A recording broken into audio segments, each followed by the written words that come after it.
Good morning student. हमने कुछ numerical problem की थी।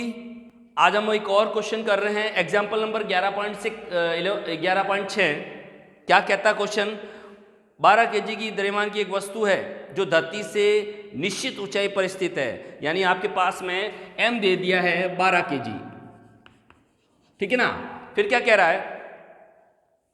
यदि वस्तु की स्थितिज ऊर्जा, यानी स्थितिज ऊर्जा को हमने लिखता था EP 480 kg जूल, ठीक है ना, दिया हुआ है।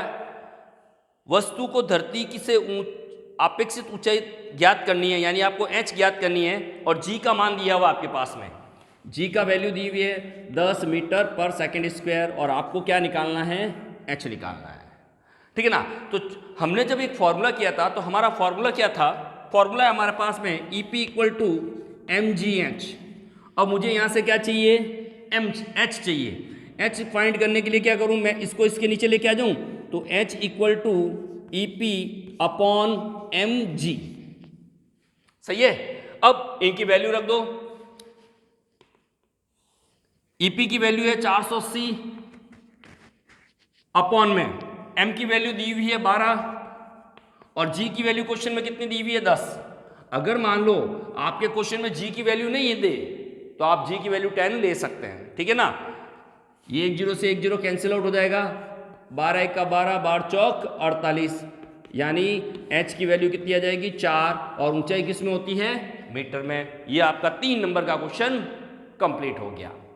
क्वेश्चन में क्या था कि 12 किलो की कोई वस्तु है जिसको धरातल से निश्चित ऊंचाई तक ले जाने के लिए किया गया कार्य 480 जूल है। जी का मान आपके पास में दिया हुआ था, आपको बतानी थी कि उस वस्तु को कितनी ऊंचाई तक ले जाया गया। इस तरह से ये क्वेश्चन आपके पास में किया हुआ है। एक और क्वेश्चन कराता हूं, क्वेश्चन नंबर 17। देखना आपका क्वेश्चन नंबर 17 क्या कहता है। क्वेश्चन नंबर 17, 1500 kg द्रव्यमान की एक कार, यानी कार का द्रव्यमान दे दिया m 1500 kg। कल जो बातें की थी वही बात याद आनी चाहिए आपको। 60 किलोमीटर वेग से चल रही है, यानी उसका वेग दे दिया है 60 किलोमीटर पर आवर। रोकने के लिए किए गए कार्य की, इतनी स्पीड से गाड़ी चल रही है तो अब आप उसको रोकना है तो आपको कितनी एनर्जी चाहिए? तो इसके लिए हमें क्या चाहिए? EK चाहिए।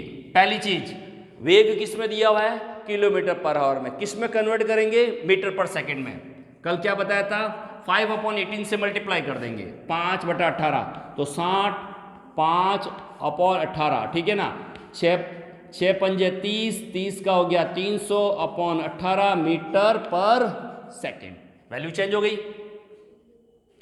अब मुझे क्या चाहिए? काइनेटिक ऊर्जा, गतिज ऊर्जा का फॉर्मूला। EK को क्या कहते हैं? गतिज ऊर्जा। लिख देता हूं एक बार, गतिज ऊर्जा। अब देखो EK = ½ mv²। फॉर्मूला हमारा यही है, हाफ का हाफ। m की वैल्यू आपके पास क्वेश्चन में दी हुई है 1500, ठीक है ना। और v की वैल्यू देखना, v की वैल्यू का v का स्क्वायर है, इसलिए मैं इसको लिखूंगा, डबल बार लिखो या पहले एक बार लिख देते हैं 300/18 का होल स्क्वायर।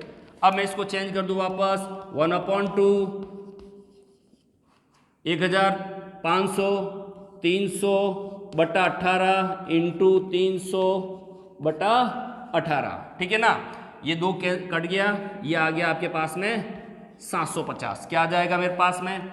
750 इंटू 300 इंटू 300 बटे में आ जाएगा 18 इंटू 18। जो भी वैल्यू आएगी वो आ जाएगी आपके पास में जूल में। ये आ गई आपके EK। जो भी यहाँ पे इसको मल्टीप्लाई कर देना और फिर इसे डिवाइड कर देना, जैसा आप करना चाहो वैसा कर लेना, आपका आंसर आ जाएगा जूल में।